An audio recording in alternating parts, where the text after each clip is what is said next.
What's going on, everybody? It's your boy Unpopular Popular Opinions, and today I'm bringing you my final thoughts on the LG V20. This one I have it through the T-Mobile network, and this device has been out for quite some time, but it's gotten plenty of mixed reviews. It's had its ups and downs. If you look in the webosphere, different reviewers had different things to say about it.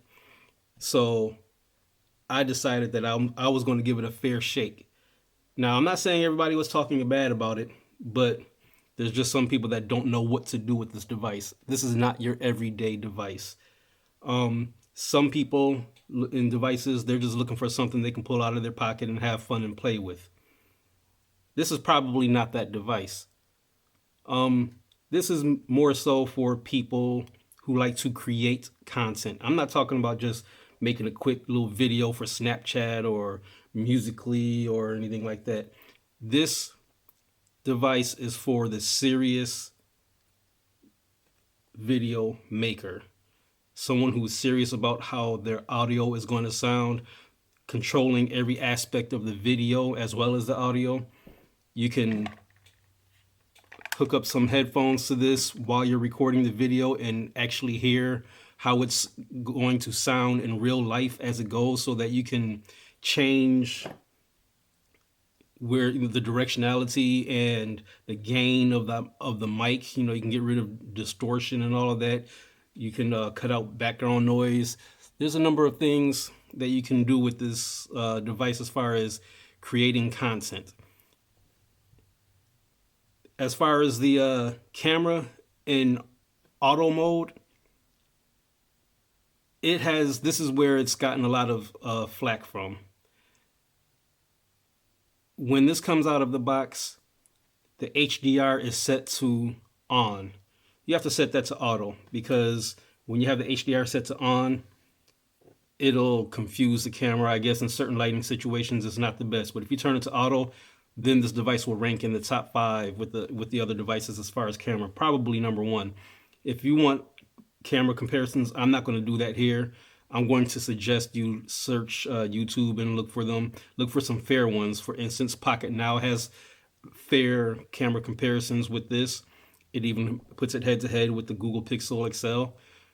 Crystal Key, she probably has the best one. So look up LG V20 camera comparison, Crystal Key, Pocket Now. They did an excellent job. There's no need for me to be redundant and try to do a better job than them, because I probably really can't. They are very in-depth, and they show you the capabilities of the auto shooter on this device. It is one of the best. As far as specs goes, I'm not going to get into the spec department too much. I'll say a few of the main specs. 5.7-inch screen. You have a secondary ticker up here. A lot of people say that this is a gimmick. It's not a gimmick if you actually use it. Okay, this part right here where I have my name on it, that's a gimmick. I actually just did this like a week ago just to change it up a little bit. But I'm always putting useful information up here, because sometimes when I want to find something, I don't want to figure out which page it's on. I just want to be able to rather than pinch to figure out what page I need to put it on or go somewhere. The main things that I use, I'll just put it right up at the top, and I'll just click it. Okay. This device is very responsive. You have the option of splitting the screen. Let's say I have an app open. You can split the screen and put it on 2 apps at once. Multitasking, true multitasking. When it's in landscape mode, it'll have it just in the middle. Portrait mode, you can change it. Okay, so it has true multitasking. It has excellent recording capabilities. If you want to take notes of something, this has really nice recording capabilities. As far as the camera goes, I have a few items on the desk of different colors.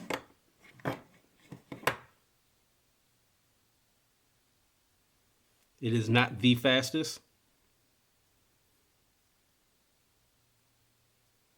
but the rendering is excellent in many different lighting situations. Now, when it's dim, sometimes, not all the time, it puts this weird purple hue in the background when it's like dark or even somewhat dim.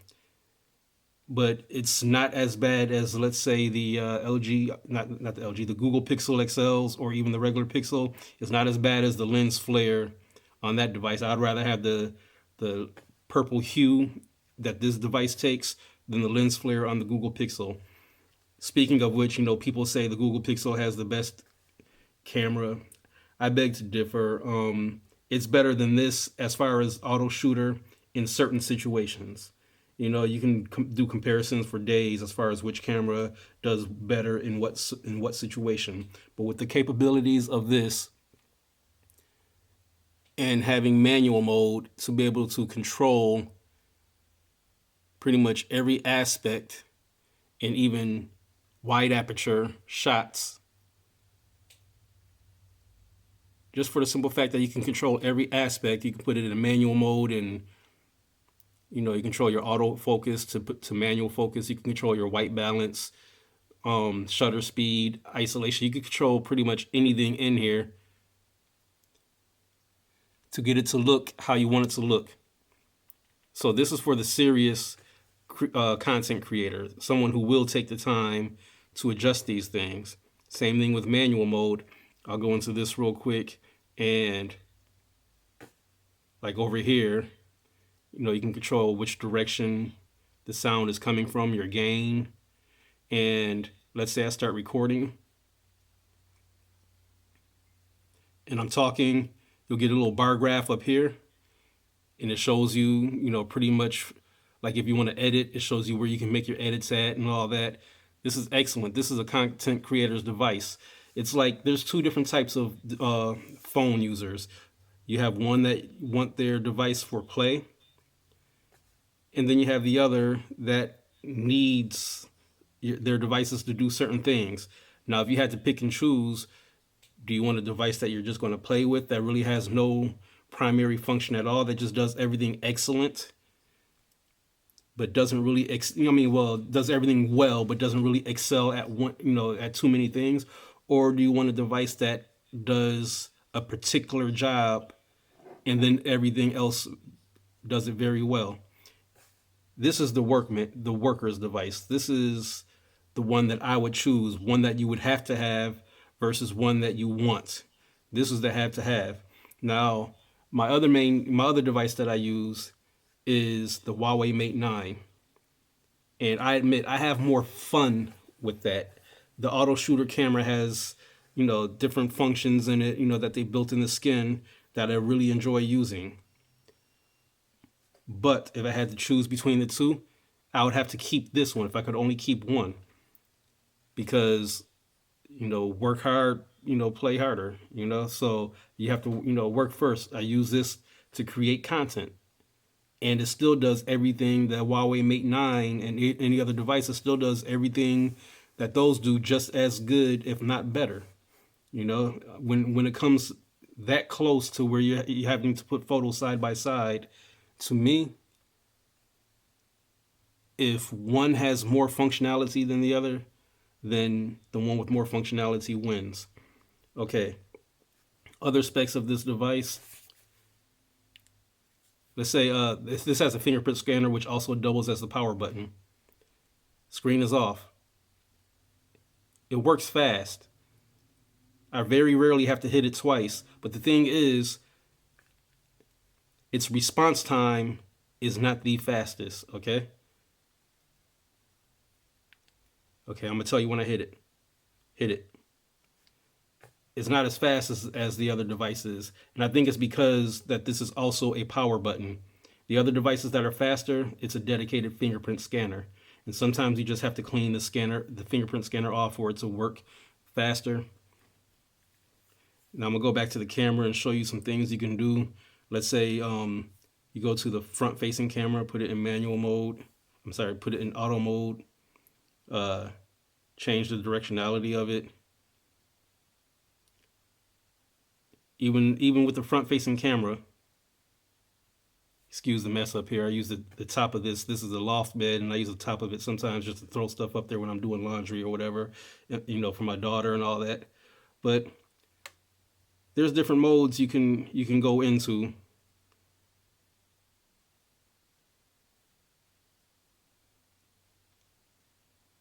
As far as like if I want to do a vlog, and let's go to modes. Okay, using the different cameras, I can make it from 3 to 4.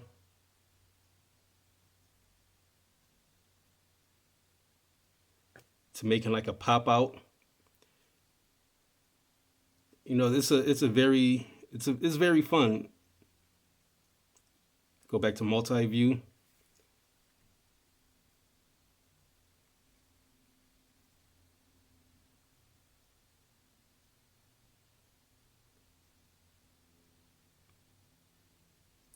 And then when you're in this mode, you can make it to 4 windows or 2 windows. Put the big window on one side, the smaller ones. It's a number of things that you can do with it. I still say this is a better device between, even out of the devices coming out in 2017, it's still better than the LG G6 in most ways. It's better than the Samsung Galaxy S8 in most ways. Is it as premium, with the looks and all that? No. Some people would rather have that than functionality. I'm fine with that, but that's not for me. I'm doing this for the people on both ends. I'm not just going to satisfy one audience. You can remove the battery. You can support up to a 2 terabyte, not 256 gigabytes like a lot of people say. This supports up to a 2 terabyte card if and when they ever make one. You also have your SIM card in there. 3200 milliamp battery. I have not had to run home to charge this phone or anything like that. This phone, it'll last a good 4.5, 5 hours of screen on time, of intense usage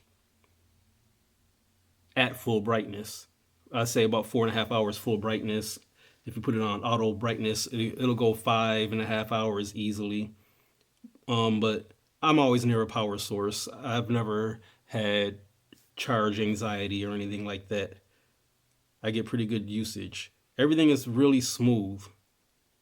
You have your app drawer, which is activated out the box, but you can change it to have it to where you don't have an app drawer and everything is laid out like, on iOS devices. IR Blaster. To me, this is a must-have. I actually use this. Now, a lot of people carry two phones on them. One of my phones has to have one. So as long as I have a device with the IR Blaster, I'm happy. I can get another phone and it not have one, but I'd prefer that they put them on every device. But it seems to be not very popular, so hey, you kind of have to roll with the punches. But I don't care if a device is 5 years old. I'm gonna keep that one until it just completely dies. I lose it, somebody steals it, or whatever. I will search for a device with an IR Blaster on it. I will scour the internet. I will always have one. And the one on this one, as well as the Huawei Mate 9, they work excellent. I've never had trouble pairing them up to a TV or a DVR, direct TV or anything. I've never had problem controlling audio with it, hooking or pairing them up. I've never had any issues. The IR Blaster on this works excellently. You have your speaker, you have your microphone, your 3.5 millimeter headphone jack, which leads me to the quad deck.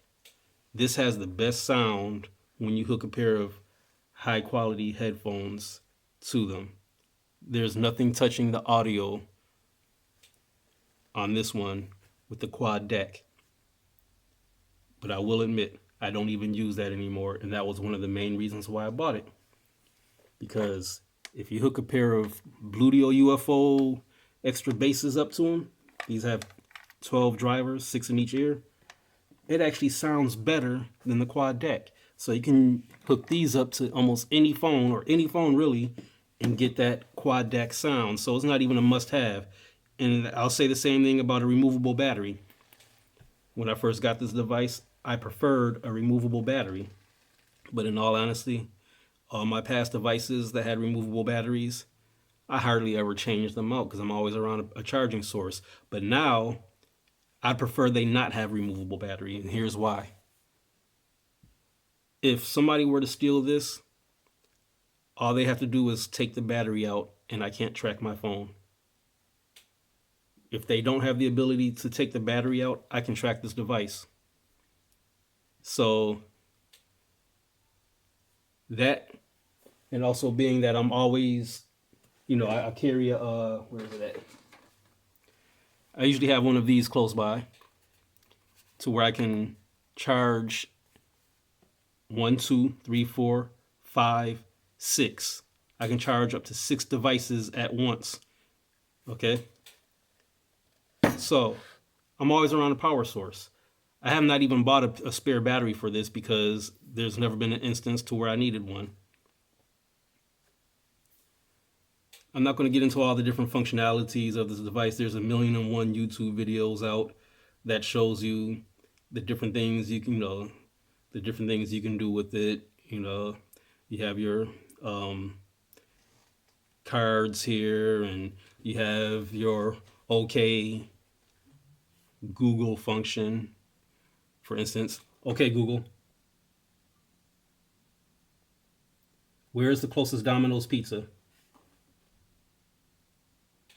I actually have the paired up to my headphones right now, so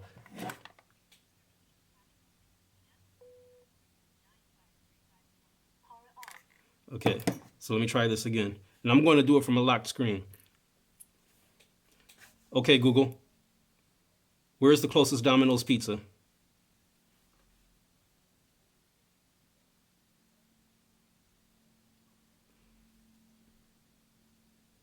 going to try this again. It's not perfect, and it's not perfect on any device. Okay, Google, where's the closest Domino's pizza? I may have changed something in the settings, but normally, because I drive and I like to do hands-free function when I'm driving, it'll activate from a locked screen. So it does have that functionality. If you have something on your screen,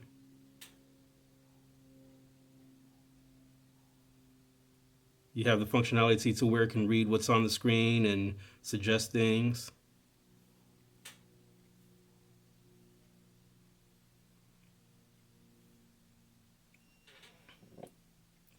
But the main thing about that I wanted to do this review for is this phone still relevant in 2017? Yes, this phone is extremely relevant in 2017. In my opinion, it is still the top dog on the market. As I said, if you're not somebody that uses manual mode, then it might not be top dog to you. You might care more about it having an AMOLED screen, little things like that. But if you want a device that has everything in it, this is it. Now let's go over to price. This was another gripe that people had. $760. I don't understand why people thought that was too much money. But then they spend $840 plus tax on the Google Pixel XL. They spend close to $1,000 for that. iPhone 7 Plus, Samsung Galaxy S8. You're spending almost $1,000, and none of those devices has as many functions as this. So I'm not understanding where people complain about the price, where people complain about having an extra screen. People complain about it being at the top, which leads me to, like, let's say the Samsung Note. They on the LG, on the V20 or the V10, they say, why they it's not a one-handed device. Not every function had technical difficulties. So I'm not understanding why everything must be able to be done with one hand on this particular device. Oh, you have to use two hands to get to the top. Okay, well, you need two hands in order to use the S Pen on the Note. Okay, so I don't understand where people are coming from with that.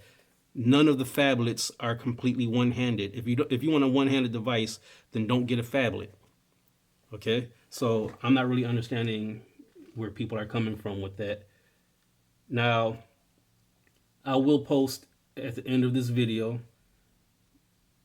different videos that I've taken with this device, different pictures I've taken with this device.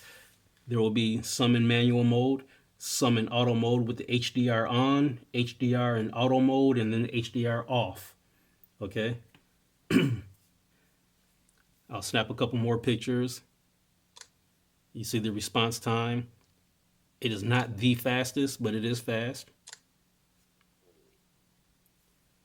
You have the dual camera in the back with the laser autofocus, dual flash.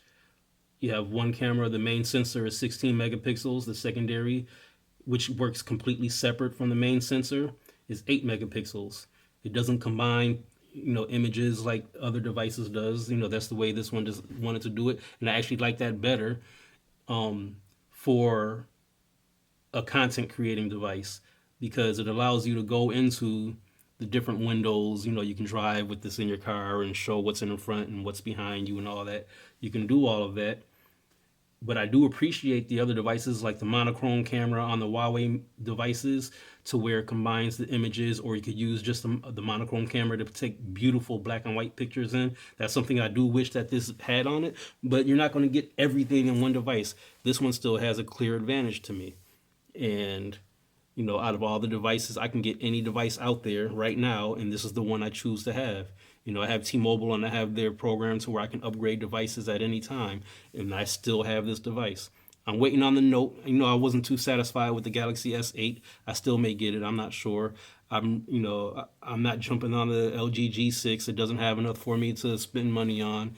It's kind of redundant, and this device right here is still better. The only thing better on the LG G6 than this is the wide aperture rear camera, because it has dual 13 megapixel cameras. That's the only advantage, is the secondary camera in the wide angle mode. Everything else on this is actually better. Now, in the LG G6, it is the chipset is the 821, and this is the 820. But you're not going to notice the speed difference. So the only upgrade, and I do wish that this one had on it, is the IP68 certification. But honestly, I haven't been in any situations to where I needed it. It's more so a backup, but I'm very careful with my devices. I've used this in the rain and it's still working. I mean, it's been rained on, hard, rained on pretty heavily, and I haven't had any troubles. It hasn't cut off on me. It's still in brand new condition. I hope I don't drop it on one of these rocks, because it doesn't have a single scrape or scratch on it. I use a case. Okay, because it does have a camera hump on it, but a case will take care of that, and you'll still be able to use the fingerprint scanner. Now let's go into the fit and finish of this after it's been out, 8 months now? Excuse me. There's no creaks in this device, nothing coming loose. The buttons are still very tactile. It's brand new. There is nothing on this device that says I've had this since day one. Well, it hasn't been 8 months. It's been this came out in September. Well, it's been almost somewhere around 8 months. I have a screen protector on here, so the screen protector actually needs to be changed. But this is in brand new condition. I could put this in a box, bring it back to T-Mobile, and they could sell this and repackage this as a brand new device, and no one would ever be the wiser. I mean, I still have the plastic over the lenses here. So it has held up, and I have dropped it while it's in the case, but not very hard. This is actually my second one. I bought another one, and it did have a software issue to where, for some reason, my 128 gigabyte SD card, it was a high quality one. It wasn't one of those cheap ones. Sometimes it would save the images, and sometimes it wouldn't. But that one I dropped really hard, along with my LG V10 at the same time, from about 8 feet high onto concrete, from the back of a big rig trailer down to the concrete at a Costco. And there was a tiny, you could barely notice, little nick on the corner. And other than that, nothing. The battery came off. There was, this, lived up to the military grade specs. There's so much I can say about this device, but I don't want to make a really long video because there's so many videos out there. I just wanted to give my honest opinion about this, and this review is more so not even a spec review. It's not even a real review. This is more so, is this device still relevant in 2017? And as I said, I've already answered that question. Definitely. To the content creator, this is still the device to beat. If you don't believe me, go look up other YouTubers' channels, Google it. How many people use this device to create their videos? Obviously, I'm not using it to create a video on this device. I'm actually using the Huawei Mate 9. And for the first half of the video, I did it in manual mode. And right now, I'm actually shooting it in auto mode because I wanted to see, the differences in that with audio and all that with the Huawei Mate 9. So let me play a couple of things on here. Let me go to my library. I'm gonna do one song that I'm not gonna get in trouble for.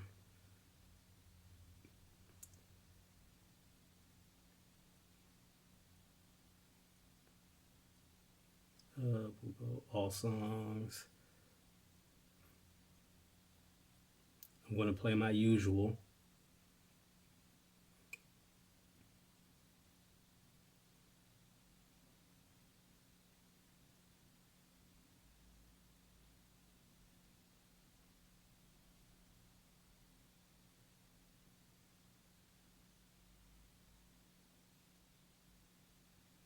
Okay.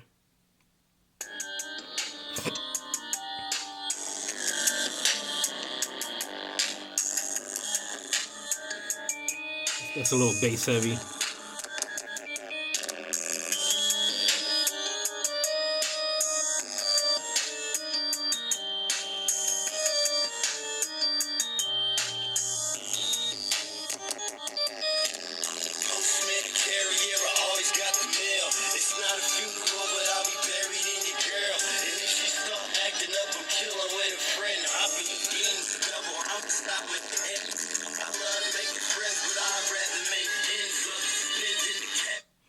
Okay, now I'm going to go to a YouTube channel and play the same thing so you can hear how there's a difference between your MP3 player on your device and a YouTube.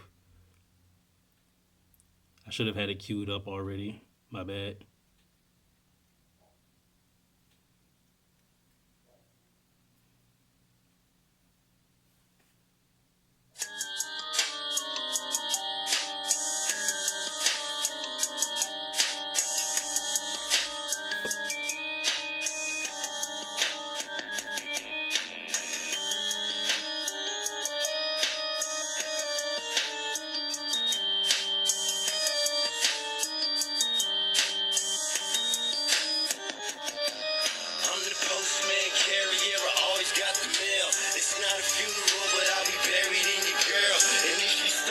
And it is a single firing speaker.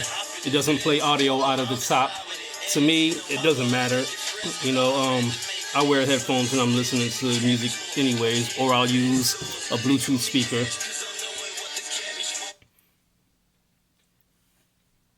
So overall, and I like to actually use real numbers, on a scale of 1 through 10, this is an 11. Okay, the Google Pixel XL is a 9. Huawei Mate 9 is a 8 or a 10, depending on if you're adding price to it or not. This is off the scale to me. I'm really looking forward to the LG V30. I will upgrade to that one if that LG V30 is actually better than this.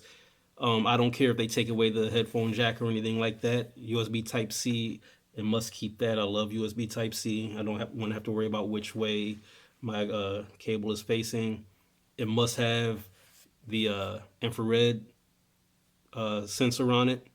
If it doesn't have this on it, I will keep this device right here. Not to say that I wouldn't get the LG V30, but it wouldn't be my primary device. So this is off the charts to me. Even if you include price, all the stuff that I got with this for free. You know, I got a free LG G Pad X 8.0. I got the B&O headphones. I got the $200 electronic rebate. So this was definitely the win of the year for me. You know, so let's say I didn't get all that stuff. Is it worth $760? Yes. To be honest, I don't think any phone is worth $760. But if you're comparing it to the other devices are $800 and up. You know, you have the Google Pixel XL. You know, you have all those other more expensive devices. This is definitely worth 760. But I think they should all be under $600 because mid-range phones are getting better, high-end phones are getting worse. But I do hope they make this wireless charging. You know, I'm sure they will. I hope that they take away the removable battery. A lot of people loathe me saying that, but for security purposes, and just for, you know, the fluidity, whatever, however you say it, of the device, you know, the internals and heating. This doesn't have any heating issues. I've never had heating issues or anything, but I prefer the battery not be removable now. I did flip flop on that. I'm reverting to, I want a non-removable battery. Somebody takes my device, I can use my app to locate it. As soon as they turn, you know, even if they turn this off, as soon as they turn it on, I'll be able to find it. I may even take it apart and put a tile inside, you know, so even if they turn it off, I'll still be able to locate it. You know, I know how to take a phone apart to do that. But I do suggest this phone. I still think it's the one to beat. This is the phone people love to hate. They always bring it up, you know, and the ones that really hate it, they're just not very technical. They don't appreciate what this does. They just want simplicity. Is this a simple device? No, it's not a simple device. But what I don't understand is this is more simple than the Huawei Mate 9. But they praise the Huawei Mate 9, and this is a much better device, much simpler device than that is, as far as ease of use of the camera. That's mainly what they're talking about, is the camera function. This is the camera on this, even in manual mode, is much easier to use than the Huawei Mate 9. But, you know, they don't like this. I think, you know, honestly, I think some of these guys are trying to get early access to devices and trying to win favor with other companies. So LG is just easy to bash, you know. It's like Jay-Z did Nas. You have to bash the person at the top in order to be recognized, you know. This is the Nas of the devices. On that note, I know there's a lot that I didn't cover on this device. I didn't go over all of the specs. There's so much I can say. I'm not going to waste your times with that. I'm just going to be honest with you. You know, you've seen, you know, my other videos. I'm new. I'm a new channel. Please subscribe to me. I will always be honest with you. You can trust me when I say something. I spend money on these devices. I'm not going to lie on a device and make it sound better than what it is, you know. And I'll make this one more point. You know, people do comparisons of photos, and I said this, I believe, in the Huawei Mate 9 and probably the Honor review. But people do photo comparisons, and they will handicap one device. They like to handicap this by not using the manual mode. Now, if you're trying to decide which device is better, why would you handicap one? Why handicap a device? The best camera function on this versus the best camera function on the device that you're comparing it to. Now, I did a comparison between this and the Huawei Mate 9, and the Huawei Mate 9 has a 20 megapixel camera, but this one only has a 16. I didn't put them both down to 12 or 8 just so that they can be even. I used the 20 megapixel camera versus the 16 on this. Okay, and you will see a comparison of those. And why handicap? You're racing somebody in the car. Why should I give somebody else a head start if they say their car is faster? No, you said your car is faster. We're going to start at the same time. I don't care if I'm driving a Corvette Z06 and you're driving a 2016 Nissan Altima. I don't care. I'm not giving you a 7-second head start. You said your car is faster than mine. You put your little turbo and all that on there, and your nitrous. We're going to run them from the jump. We're going to start off at the same time. It's going to be an even playing field. If my car is faster than yours, just admit it. If my phone is better than yours, just admit it. If the camera on this only has 16 megapixels and the Huawei Mate 9 has 20, then I might get some better pictures with the auto shooter out of that Huawei Mate 9 in many circumstances. Now, you will be shocked. It's not all about the megapixels. So you will see those coming up. Please hit that subscribe button. Give me a thumbs up, comment. I'm a new channel. I'll get better over time. Let me know what you think about the video. Make your comments about the devices. What's your favorite device? Let's get a conversation going. And as always, stay safe. Peace.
This is a 4K video test of the LG V20 and the Huawei Mate 9 4K UHD automatic mode.